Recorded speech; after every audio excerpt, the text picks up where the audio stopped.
皆さんこんにちは。日本経済新聞の木村京子です。今日は Biz ポッドキャストカンファレンスにお越しいただきありがとうございます。イエーイ。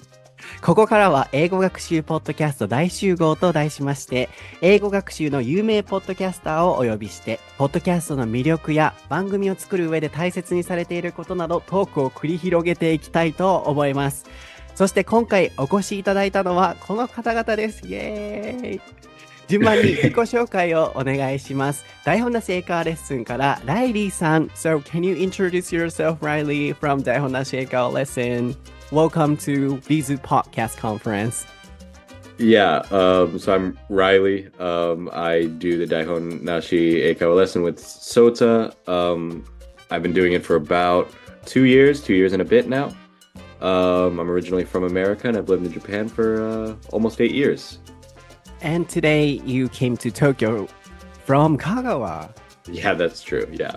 Thank you for coming. Thanks for having me. はい、そして英語のソータさん、自己紹介お願いします。はい、皆さん、英語のソータです。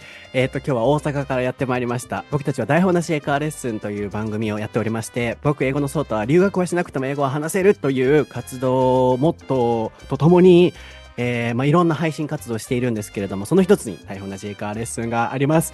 今日は短い間ではありますが、皆さんお越しいただきありがとうございます。最後まで楽しんでいただけたらなと思います。どうぞよろしくお願いします。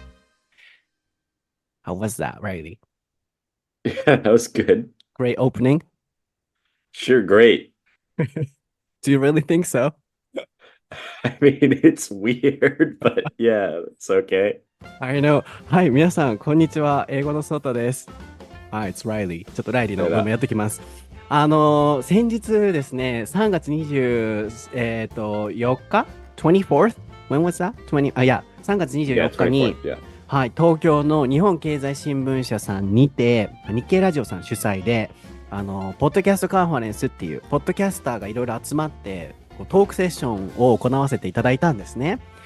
その再現をちょっと、英語でやってみるのはどうかと思いまして、台本がね、ありまして、そう、お越しになれなかった方も多くいらっしゃると思いますし、当日やっぱこう、1時間ほどしかなくて、こう、いろんなポッドキャスターの方に、こう、クエスチョンを振ってってなると、十分にこう回答ができなかったところもありまして、多分それはどのチームもそうだと思うんですけど、なのでもう一回これを僕たちバージョンだけでやってみると面白いかなと思いまして、いきなりちょっと木村京子さんになりきってやらせていただきましたので、今日はですね、日本語と英語両方混ぜ混ぜになると思うんですけど、ライリーも当日あんま喋る機会もちょっとなかったので、今日は再現をしていきたいなと思いますので、そんな感じで今日は進めたいなと思います。So, are you ready, Riley? Yep. ソータとI do know. 台本なし英会話レッスン Episode 269.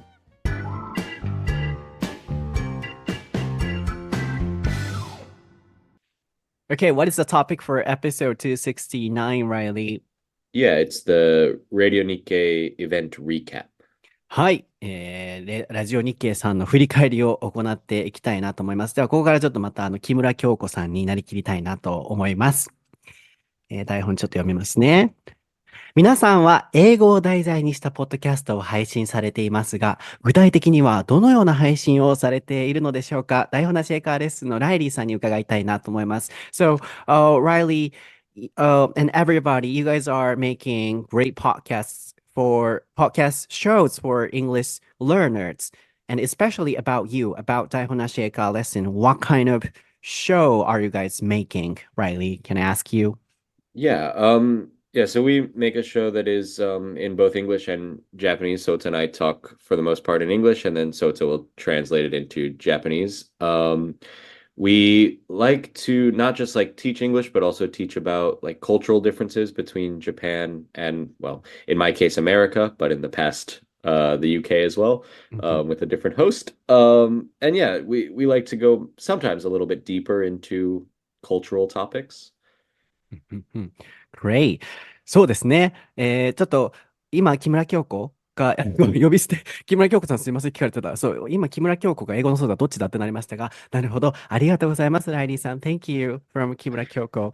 で、僕今、英語のソータです。そうですね。僕たちは今、ライリーが言いましたように、台本なしでいろんな配信をさせていただいてるんですけれども、ただの英語学習のコンテンツだけでなく、文化の違い、僕たちの場合であれば日米、過去のホストであれば、日英、イギリス人のホスト、ショーンとだったり、その英語学習の先を行く、いろんなお話を、台本なしの会話を通してお届けしている番組ですと、今、ライリーが言ってました。で、僕からもちょっと説明をさせていただくならば、今ね、話題に上がったんですけれども、台本なしの一個特徴は、こう、深い会話が多いかなと思うんですよね。で、英語学習をしていく上で、文化の背景を知った上で、いろんな国の人とお話をしていくことってすごく大切だと思うんですよね。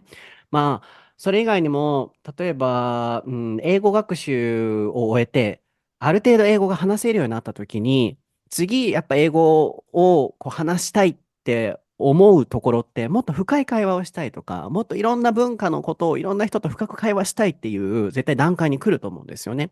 そういう、何か、英会話スピーカーとして、たどり着く先のものを、英語学習のコンテンツにできたらなと、いつも思ってますので、留学なしの僕が思う形で、アメリカ人ってこれどう思うんだろう、最近であれば、本当にアカデミー賞ってアメリカ人から見て平等に判断されてると思うかとか、いろんなそういう疑問をね、形にして皆さんにお届けしている番組となります。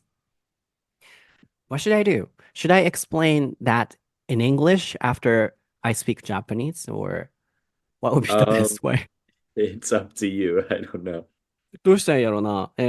Oh yeah, but in short, our podcast shows have a lot of cultural differences, not only about English study. And I think, for any English speakers or any English learners, there will be a point where they want to have a deep conversation with people from other countries. So, in that case, we have to learn not only about English phrases, but also a lot of cultural differences or people's backgrounds, and we need to be able to discuss a lot of topics in English. And I'm always hoping that they can learn something or they can feel, oh, I also want to be able to have a conversation like this, like a deeper conversation or about a deeper topic throughout our episodes. So yeah, we are trying to make that kind of episodes, 木村京子さん。なるほど。そのようにいつも番組を作られてるんですね。ありがとうございます。では次のクエスチョンに移りたいなと思います。普段皆さんがどのような配信をされているのか、ご来場の皆さんにもイメージをしていただきやすいように、実際に配信された音声をここで少しだけ聞いてもらいたいなと思います。では順番によろしいでしょうか？ Like the plane part. Do you remember that? Yeah, yeah, yeah. How did you feel? I selected the animal protection episode while listening Right. to it. How did you feel about it? The same way I always feel when I listen to myself talk. I'm surprised that I sound like that. Really? Yeah, How? I don't How know. surprised? It's just I don't know. Probably most people think this that they sound a little different when they hear themselves talk normally versus when they hear it recorded. Mm-hmm. In your case, like, how did that sound? Like, higher voice, higher tone, or Um, higher? yeah, I think it probably sounded a bit higher, I think. Oh, me too. Um, I'm kind of used to listening to my voice, but yeah, in the past, I felt the same way. Oh, is my voice, that high or something? I think everybody is feeling like that, perhaps, Yeah. as you said. うんうん。なるほど。そう、ここで、いらっしゃらなかった方のためにもちょっとね、その番組の進行表っていうのをね、番組というか、このイベントのね、進行表っていうのをいただいてるので、その通りに読んでいってるんですけど、ここで、全チーム、自分たちの番組のサンプルを事前に提出して、で、聞いていただくっていう時間があったんですね。で、僕が選んだのは、動物愛護の精神、アメリカ vs 日本っていうところを選んだんですよ。で、当日は、皆さんやっぱり面白いパートをサンプルで選ばれてきている、チームが多くて、So it was a kind of coincidence that two teams selected one clip from their episodes, and both of them had the singing parts, right? Right, right, right. It was kind of funny. Uh-huh. Yeah. While we selected a serious one. Yeah. Do you think I should have selected casual one or a serious one? What do No, you I think it was a good contrast. I think it was good to I don't know. Obviously we don't sing in episodes. I think? don't I'm pretty sure I never have. I don't know if you ever have, but yeah, obviously we couldn't do that. But I think the clip you selected was pretty representative of the podcast as a whole. I Mm, think that's kind of what we do most of the time. mhm. Like talking about social problems as well. Yeah, not always Mm, problems, but certainly differences and stuff like mm, that. mm, mm. And I forget the also, exact clip, what we were talking about in the clip, but something about keeping dogs outside or something like that. yeah. And also, we got asked by Kimura-san, like, do you guys also sing? And I said, no, but I have. Actually, I have done it before. I totally forgot about it. Like, especially in the Taylor Swift's episode. Oh, that's true, right? Yeah, Yeah. you probably did sing a couple of bars. Yeah, yeah. Yeah, I got a comment after the event and I remember that. そう。で、ここでね、クリップを持っていく感じだったんですけど、他のチームが全員歌を歌ってて、たまたまですよ。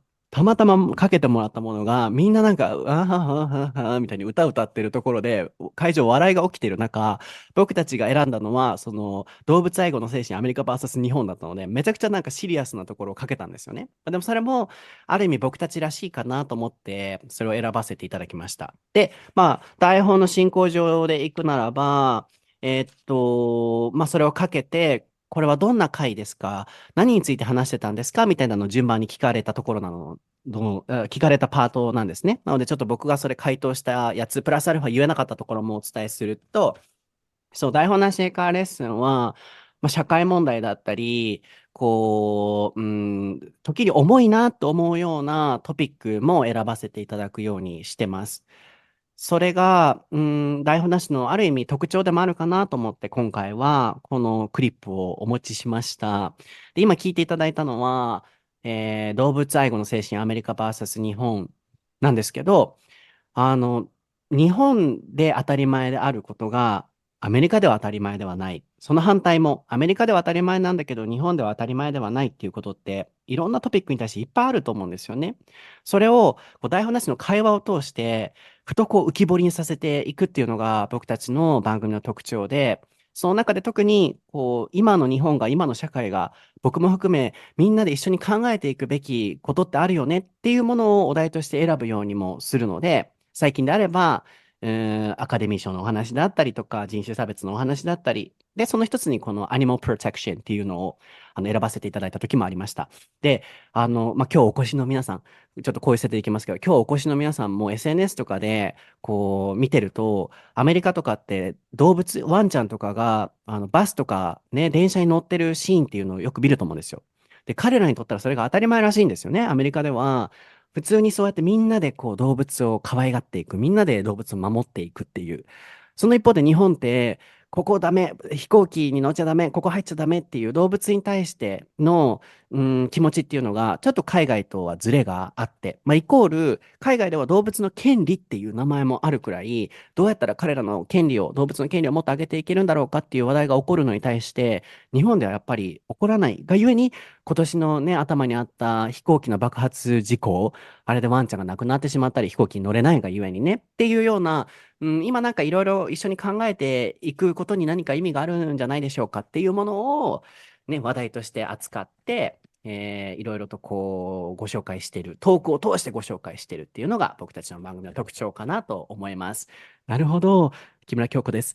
なるほど。そんな風に作ってるんですね。Oh, is that really true that you guys have no script, Riley? And actually, we got this question actually. Yeah, I mean, the most we do is we prepare the topic we're going to talk about, and usually we have a little bit of time ahead of time, and I will think of things that I might say, but there's no script, so to speak. Then isn't it so hard to talk without any scripts or plans? I'm Kyoko. Yeah, right. No, I prefer it, actually. I prefer to talk without script. That way it can kind of organically develop as an episode rather than trying to force the episode to go in a certain way. Not saying having scripts are bad all the time, but in my case, I prefer not to have them. Then, what is the good part of or a good characteristic of台本なし英会話 lesson without having those scripts or plans? As you said, organic or anything else for English learners? The benefit for English learners for not having a script is I think that well, yeah, organic is maybe a good word for it, is that I might use phrases or words naturally that come up in conversation that I might not have used if I had written them down, if that makes sense. Like kind of spoken vocabulary is different than written vocabulary a lot of the time. なるほど。で、次、この流れで確か木村京子さんに聞いていただいたのが、台本なし英会話レッスンって本当に台本ないんですかって聞いていただいたんですね。で、もうその時はもう基本的に日本語でどんどん回答していくので、ライリーがこうやって回答する時間とかなかったんですけど、僕が、はい、台本はありませんと。で、編集とかも行わないのでっていう感じでいろいろ会話が進んできました。で、今、ライリーにね、その振りをしたんですけど、ライリーも言ってたように、基本的にこういうトピックで話すっていうのは事前に共有するんですけど、前もってこれを言うとかあれ言うとかは僕たちは全く決めないんですね。で、もうその場の会話の流れで出てくる、トピックとか話題っていうものを大切にしてます。で、そこから得られるベネフィットって何だと思うっていう、特に英語学習者にとってっていう今質問をしてましたけど、まずはオーガニック、もう自然な流れでこう進んでいく、生きた英語、生きた情報、で、こういうふうに番組を進めていこうって強制感を出していってしまうと、なんかこう作り固められた感じになっちゃう気がするので、生きた表現だったり、自然な流れの会話にならないので、それを作ってないという意味で、英語学習者にとっても、あるいはこの番組の特徴としてもいいんじゃないかっていう回答でしたね。そうで、僕も、このイベントではあんまりそれをアピールというか、言う時間がなかったんですけど、僕たち本当に台本なしで、こどのホストとも、この8年間会話をしてきたんですよね。で、これのやっぱいいところってなんだろうっていうのを、このイベント前にすごい考えてたんですけど、やっぱ本音が出るところだと思うんですよね。で、例えば、こういう方向に持っていこうとか、こんなメッセージを伝えるために、この、トピックを選ぼうとかってしちゃうと、どうしてもやっぱそっちに持っていかないといけないがゆえに、本音で喋れなかったりすると思うんですよ。でもこの台本なし英会話レッスンは、基本的にいつも、何を言うとかは、事前打ち合わせ一切しないからこそ、僕が例えばアメリカ人でこういう意見言うだろうなと思ってたものも、真反対が来たりするんですよね。でもだからこそ、会話が面白くて、本音、日本人としての本音、アメリカ人としての本音をその場でぶつけ合って、自然な会話で進めていけてるっていうところが、台本なし英会話レッスンのいいところなんじゃないかなと思うんですよね。基本的に、台本があること、あるいは編集してることがもちろん悪いことではないと思うんですけど、一般的にやっぱり、何か配信するってなると、こういうこと言おう、こういうふうに伝えようとかって考えちゃうと思うんですけど、そこを考えないっていうところが台本なし英会話レッスンのね、いいところなんじゃないかなと思います。Yeah, I completely agree with you. We don't have a script. That's why this podcast is really good. I think hopefully we have a lot of fans who are looking forward to listening to our organic conversations. And as you said, if we have a certain plan, like we want to say this, or we should say this, it's not a real or natural flow of conversations. And also, it's kind of manipulated by us. Like we should say this, or we should give a message to them. But all the time we have, no scripts and no plans. So sometimes, honestly, I have a time when you say something opposite from my expectation or my plan. And that's why, うん。we can make this 台本なし英会話 lesson, this conversation more interesting, I think. Right. Yeah, I うんうん agree. うん。って感じかなっていう。で、次は、何の質問がありましたかね。台本なしこれはどの感じだか、これ言いました。あ、そうそう。で、お互いの番組をね、聞き合って、感想を言う時間があったんですよね。で、そう、皆さんの聞いて感想を言って、で、ここからがあんまり、聞かれなかった質問を聞けると思います。So, these are the questions we didn't get asked actually at the event. 皆さんがポッドキャストを始めたのはいつ頃からで、どのような経緯からですか？木村京子です。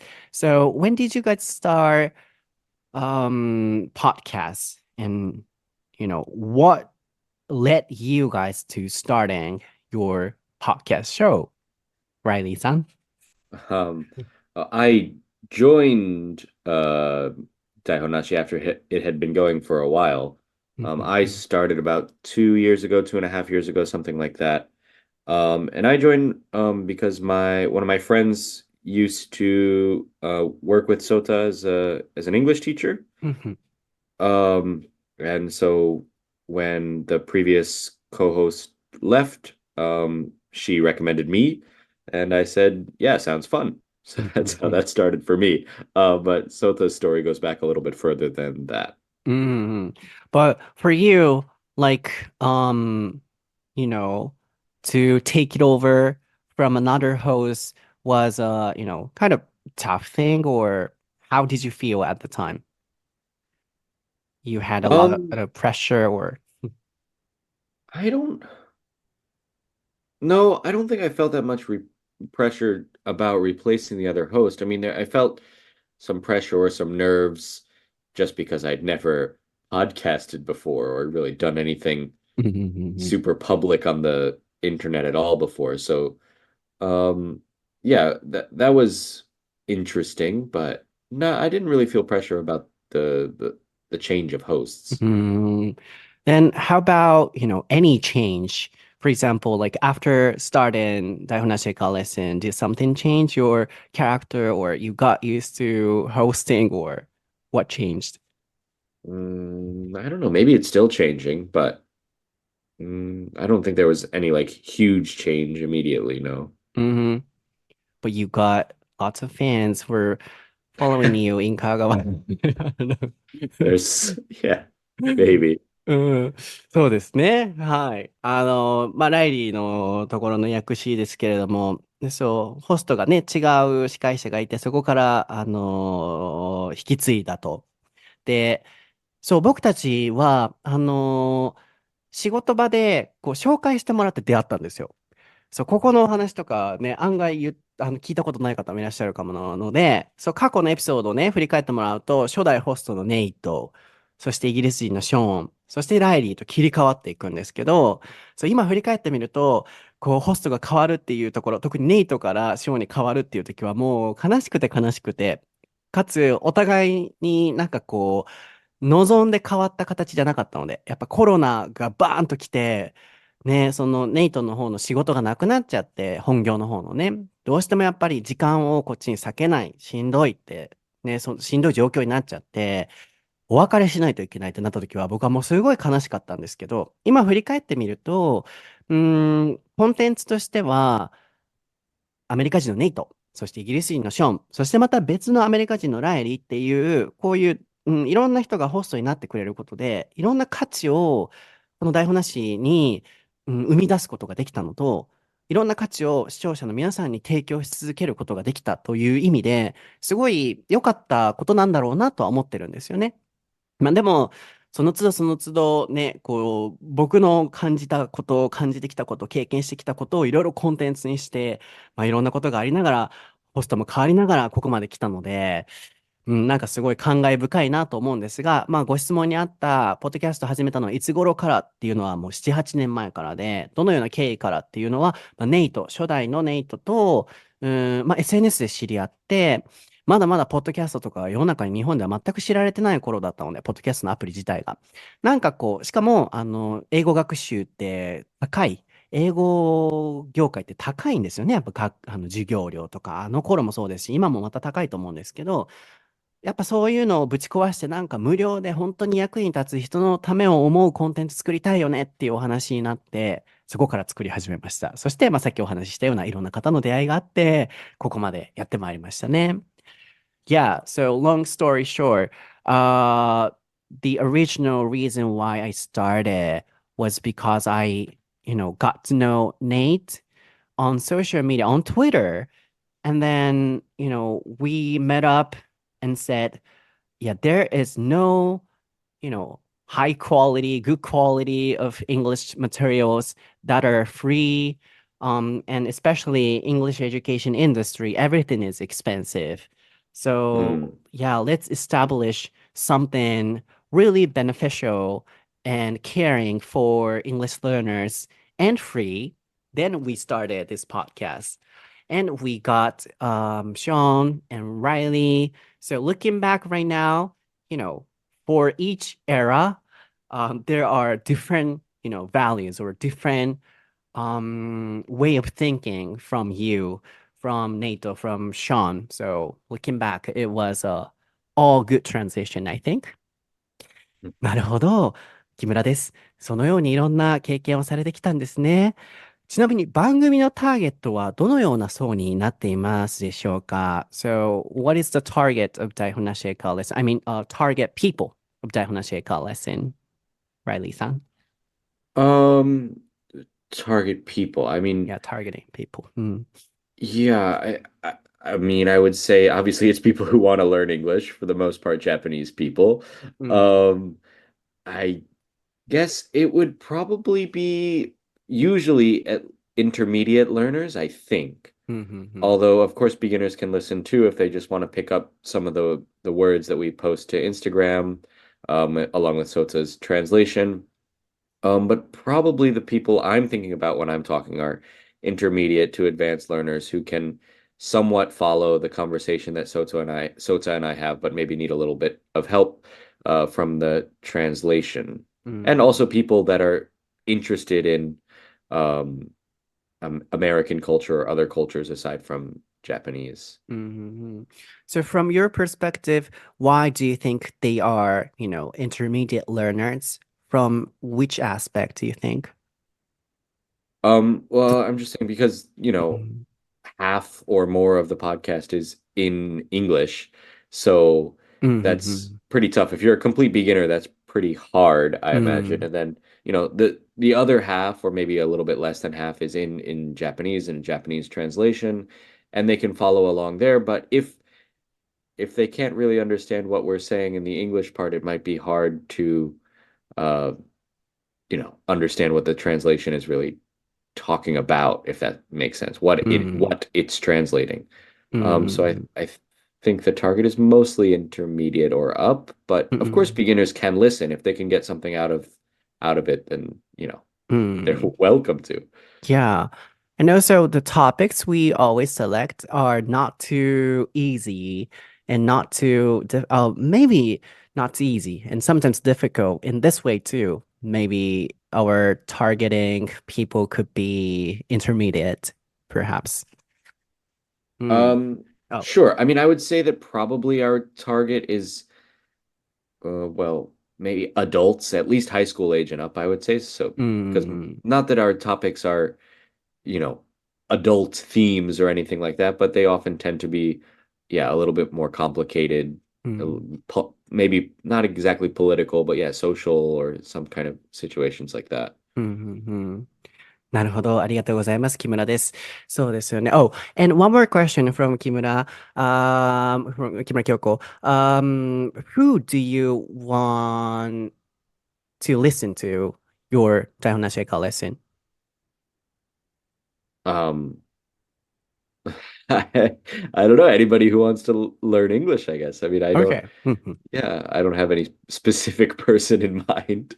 Yeah, and also we don't want to have any limits or constraints. Sure. Yeah, yeah. なるほど。そうですね。うん。なので、ターゲットはどのような層になってますか、番組のターゲットはどのような層になっていますかっていう質問だったんですけれども、そうですね。ライリーが言ってくれてたのが、結構中級とか上級寄りなんじゃないかと。で、なぜかというと、ビギナーの方からするとちょっと英語だけだと難しい。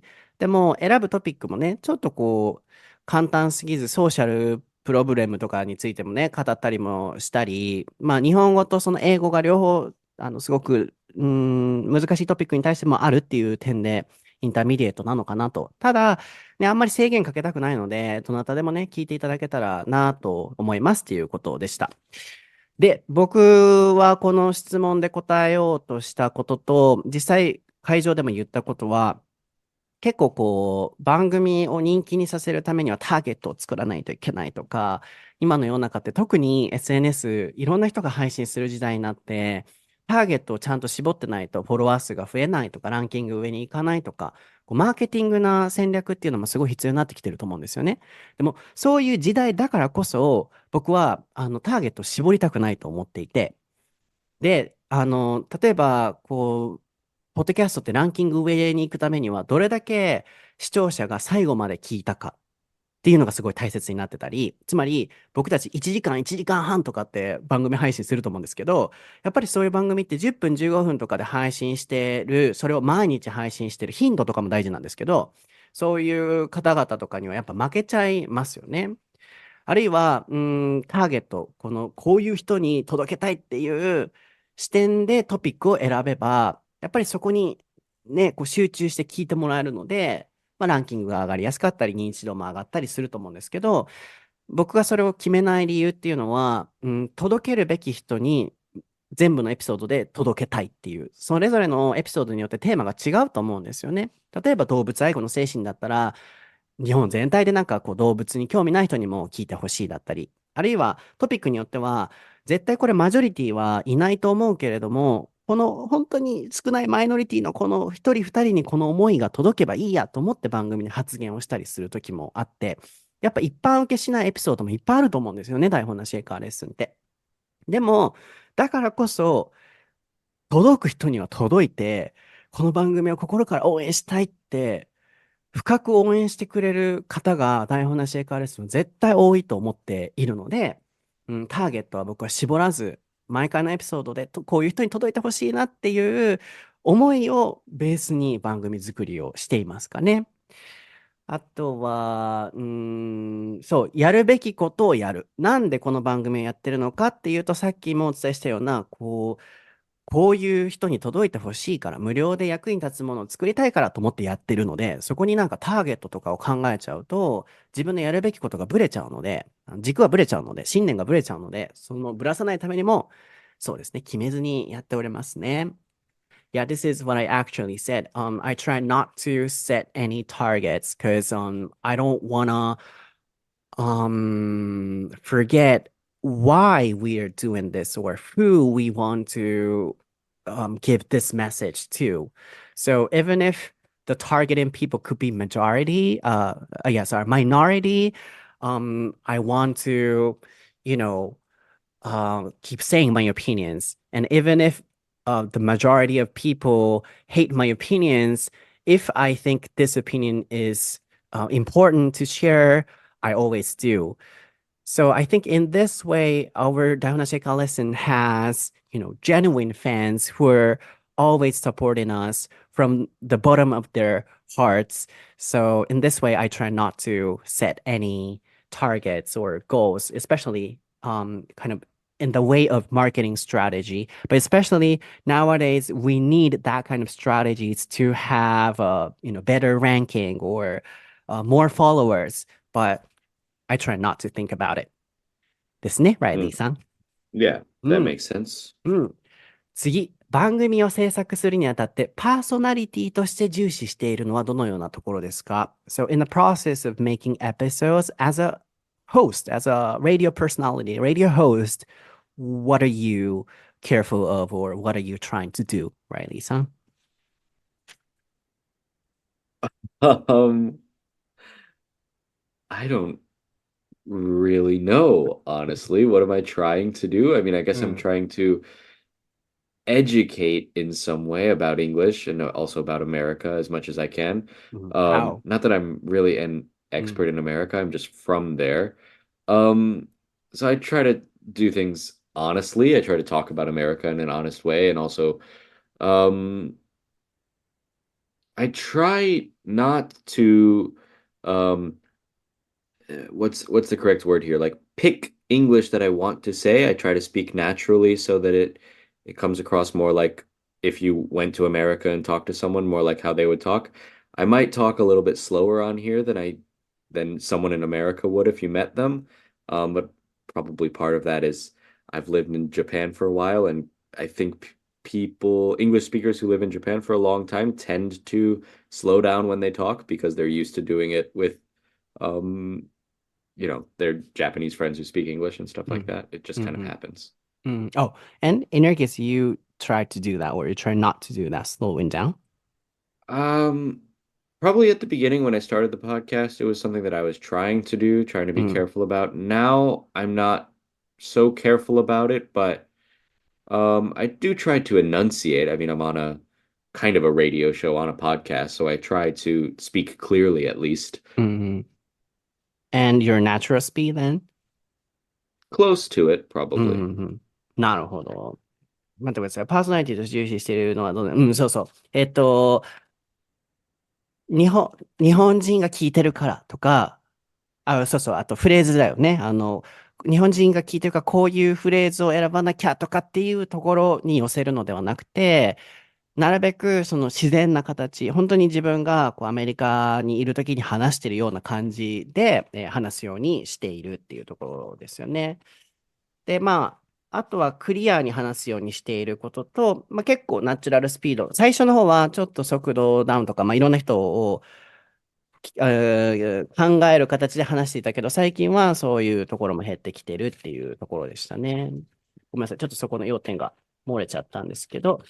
で、そうですね。僕が重視しているところは、そうですね。やっぱテンポ感、なるべく早くポンポンポンって進めるように、なるべく無言の間は減らすようにするっていうところと、あとは、もう、こう、丁寧であることはもちろん意識してるんですけど、媚びを売らないっていうところはすごく大切にしていて、というのも、こういうこと言ったら、あの人に嫌われちゃうかもとか、こういうこと言ったら、こういう仕事来なくなるかもとか、そういうところに、まあ、媚びを売るっていう言い方をしましたけど、どこかに気を使いすぎると、言うべきこと、やるべきことができなくなると思うんですよね。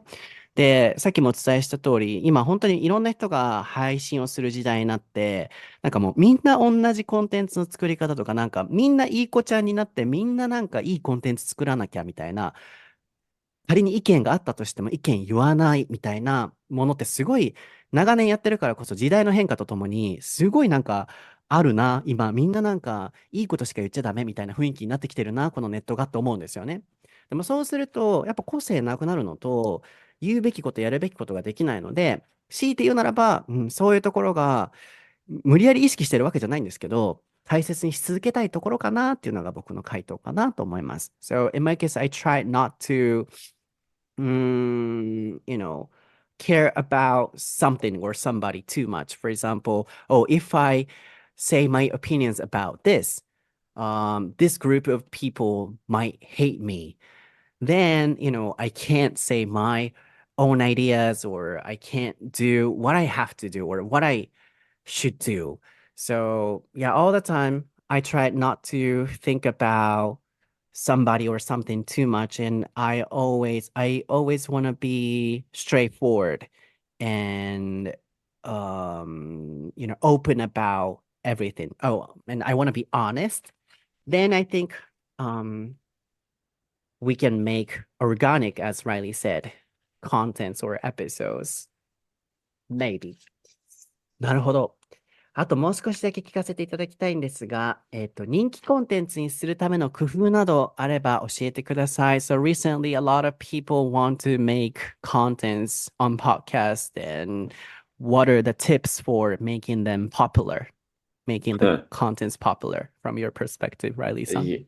I have no idea, honestly. I mean, I don't know. Like, I think probably one of the things that Sota and I tried to do is be regular, consistent with our podcast. So like we try to do one every week.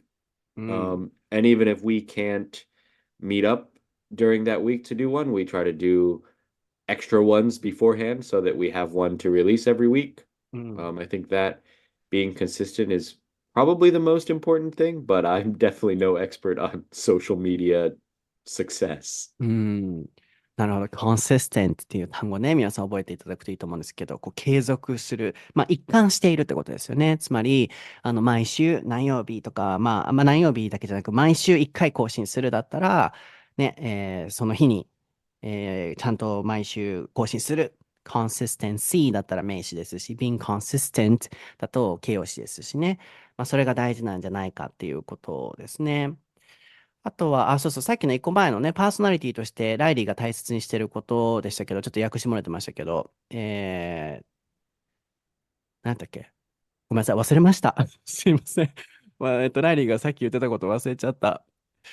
まあでもなんか、ちゃんと意見を言う。じゃあ訳したか。ごめんなさい。なんかちょっとそこ今ぶっ飛びました。失礼いたしました。まあとにかく人気コンテンツにするための工夫。ライリーはそのコンシステンシーっていうところですね。あとは、そのね、ネットのプロとかじゃないからちょっとわからないところもあるけどっていうことでした。僕の回答はですね、そうですね。人気コンテンツ、いろんな人がね、ネットではこうやったら人気になる、こうやったらいろんな人の、なんかフォロワーが増えるとかね、SNS 運用とか、今もそういう言葉多いですから、そこ見ていただくとね、なんか、情報あるんじゃないですかね。僕はもうそういうの見ないので、わかんないんですけど。でも僕は逆に、人気コンテンツって人気にしようと思って作るものじゃないと思ってるんですよね。本当に人を思っていたり、本当に役に立つものをどうやったら作れるだろうと思って、信じて作っていくことで、人がこれは面白いなって認めてくれて人気になっていくものだと思うんですよね。でも最近はなんかその順番が僕はですよ。僕は順番が間違ってると思っていて、人気にするためにこういうコンテンツ作らなきゃ、こういうふうに、動画を編集しなきゃとかっていう、なんか順番が逆だなって思うんですよね。なので、僕も大切にし続けたいのは、やるべきこと、人のためを思ってこれをしたいと思うことを大切にしてると、本当に面白いものは人が本当にちゃんと理解してくれるんじゃないかなと思うので、そういう戦略的なことをあまり考えないことっていうのも、ある意味人気コンテンツにするための工夫なんじゃないかなと思います。So from another perspective, my answer is don't think about the strategic things. Recently, people, are sharing a lot of information on how to make contents popular. And we should write in this way, or we should edit in this way, and we should frequently post like every 5 day, every day, and to get the good, you know, algorithm. How can you pronounce it? Yeah. Algorithm. Algorithm. Yeah, to get the good one, we have to make a short episode or something.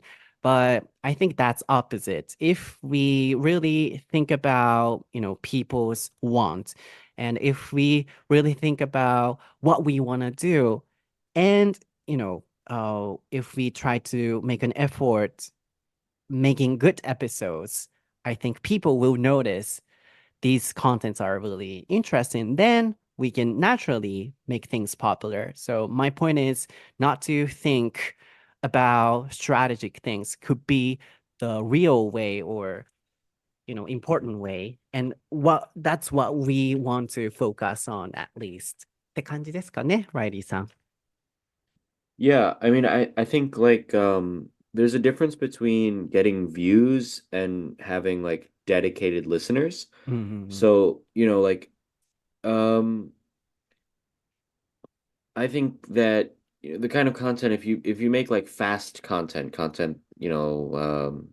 TikTok, for example, right? If you うん。make videos that are 1 minute long or something like that, then probably that will get a lot of views because it's easy to watch, う right? ん。Lots う of ん。people can watch it because it's fast. うん。Which isn't really a bad thing. There are good things on TikTok. You can share a lot of good information on TikTok, but I think to create a kind of a listener who wants to listen every week and tries to, actually follow your podcast or your content, then it's probably better to create something a little longer form, maybe a little bit more thoughtful, you could say. Um, that's my thinking at least. But again, I'm not really concerned about the views so much. But yeah, as I said, honestly, recently, a lot of people tend to think about that kind of, strategic things too much. So, just getting views.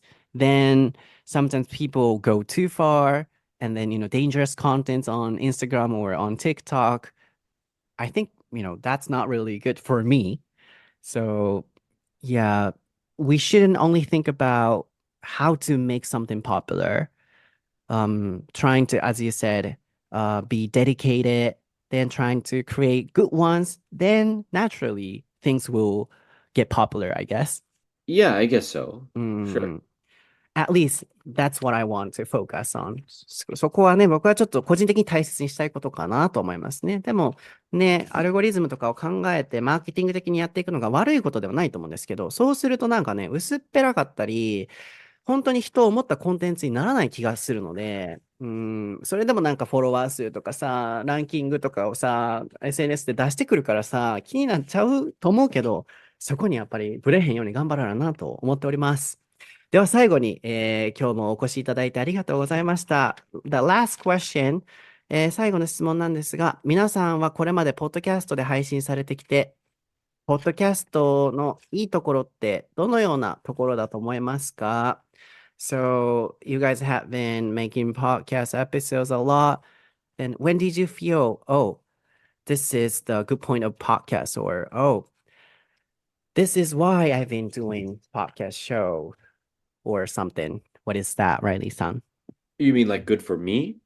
Good for, maybe this is for people in general, but I want to know about you, good for you, and good for people in general, both two questions.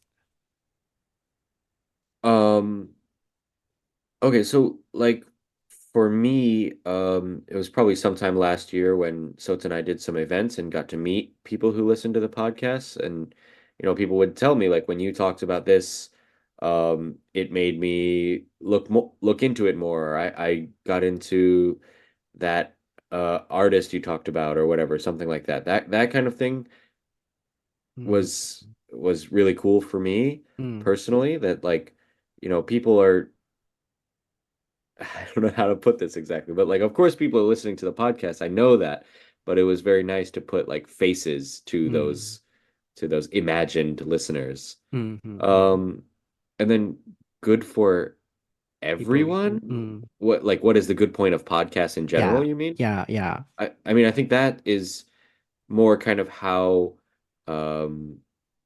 free they are in both in terms of like the content that people make. They're free to make whatever kind of podcast they want, and they're not super limited because it's very decentralized. Anybody can make their own podcast. You don't need to have like a ton of money or a big production company or anything to do it. But also, I think that the listener is free to kind of listen whenever they want. Probably a lot of people do it when they're driving or when they're on the train to work or doing chores around the house, or I listen to podcasts when I ride my bike. And yeah, like I think that kind of like the flexibility is the really good point. Yeah, and we can say and listen to somebody's real opinions on podcasts, I think, from another perspective. Sure, yeah. そうですよね。これが、最後の質問だったんですけれども、ポッドキャストのライリーがやってきてよかったって思うことは、自分の話したことが誰かのね、心に届いていて、イベントとかやった時に、あれを聞いたことでこうと思ったとかって言ってもらえたことと、一般的にポッドキャストのいいところっていうのは、ね、すごいこう、何やったっけ？Again, I forgot. What was your point? For people in general? For What people was in general, it was the flexibility, both in terms of how people who make podcasts can make them easily because you don't need a lot ああ、そ of っかそっか。tools. You 確かに。basically just need a microphone. うん。そうや。And then, yeah, go ahead. うん。作る人も聞く人も、すごい敷居が高くなく、自由にね、柔軟にいろいろ情報をゲットしたりとか、言ったり、ね、作ったりできるっていうところなんじゃないかと。で、僕の意見としてはそうですね、最後、イベントでもここで締めくくらせていただいたんですけど、ポッドキャストって、ある意味まだ未開拓な場所だと思ってるんですね。で、どこのところでも僕、未開拓なところにこそ人の生き生きとした力ってみなぎってると思っていて、例えば、発展しきった国よりも、インドとか発展途上国の方が、なんか人が頑張って生きてる感じが僕はするんですよね。で、なんか発展しきると、もうなんかいろんなハイテクなものとか、いろんなお金が絡んできたり、ビジネスが絡んできたり、なんか面白みがなくなると僕は思うんですけど、ポッドキャストって、やっとなんか世の中がその魅力に気づいてきたというか、音声コンテンツの魅力に気づき始めていると思っていて、YouTube ってもう今発展しきったと思うんですよね。でも発展途上の時ってみんなが好きなこと発信して自由にコンプラなんか気にせずやりたいことやってたと思うんですけど、もうお金が絡んでビジネスが絡んできていろんな人が参入してくると、あれ言っちゃダメ、これやっちゃダメで再生回数のために動画を作るだったり、なんか目的が変わってくると思うんですよね。でも、ポッドキャストは僕はまだまだそこがいい意味で未開拓だと思っていて、つまり誰に媚びを売ることもなく、自分の好きなこと、自分がやりたいと思うことを、ライリーも言ってくれてたように、自由に作れて、自由に発信できる。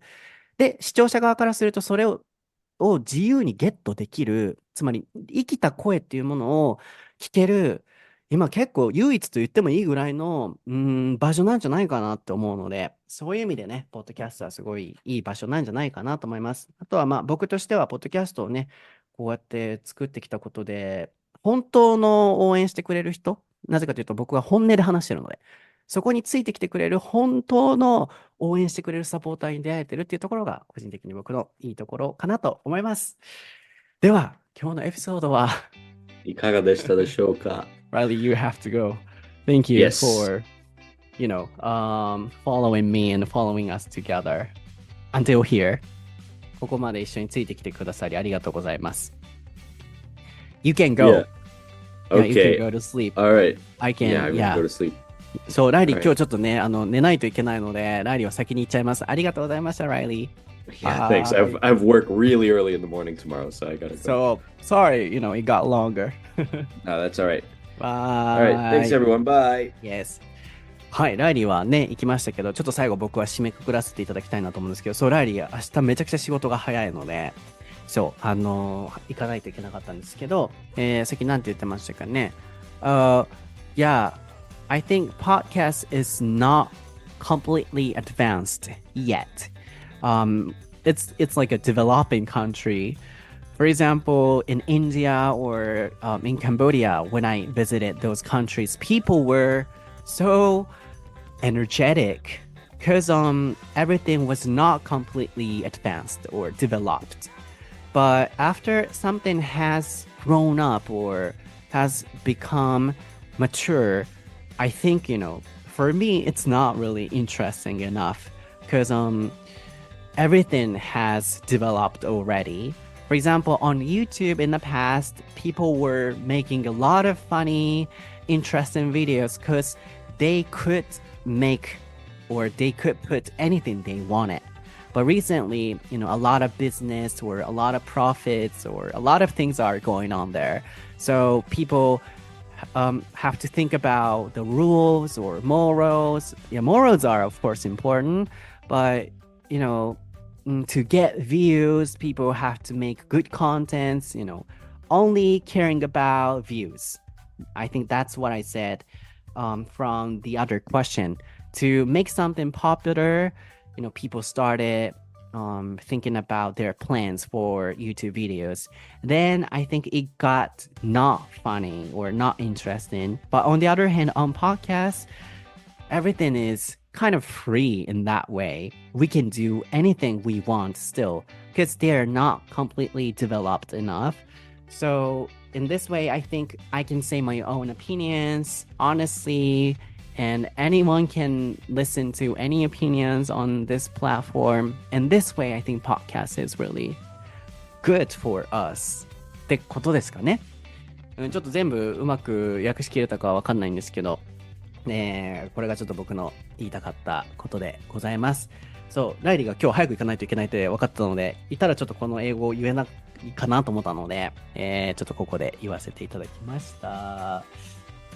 はい。今日のね、番組はイベントにお越しになれなかった方にも、ちょっとどんな感じで回答したのかっていう、むしろこっちの方がめっちゃ喋ってますから、1時間以内で3チームね、スタディインネイティブ英会話さんと、レイニー先生とっていう感じで分けての回答だったので、この方がね、たくさん言えたと思います。でもね、本当に、控室でもみんなで仲良くワイワイしながらこうお話できてすごい嬉しかったです。僕横のつながりとかないのとこうね皆さんとお会いする機会とかもなかったので皆さんと話せてよかったので一番嬉しかったのは清家さんがねポッドキャストはあなたにとってどんなものですかみたいな何のクエスチョンか忘れたんですけどその質問の時にいやそれこそ僕ポッドキャストのヘビーユーザーで学生の頃それこそ台本なし英会話レッスンソーツさんのとか聞いててって言ってくださってみんなの前でもうなんかそれが一番嬉しかった自分がそこに出れたこととかなんか他のこととかよりもなんかそれすっごい心に残ってて聞いてくれてはったんっていう。しかもそれをみんなの前でこうやって言ってくれはんのありがとうと思って。プラス、もし、ね、聞かれてらっしゃったら、清家さん、あそこで言ってくれてありがとうございました。そう、控室でも、ソータさんの YouTube、僕は高校生でソータさん大学生の時見てましたよって言ってくれて、めっちゃ嬉しいやんと思って。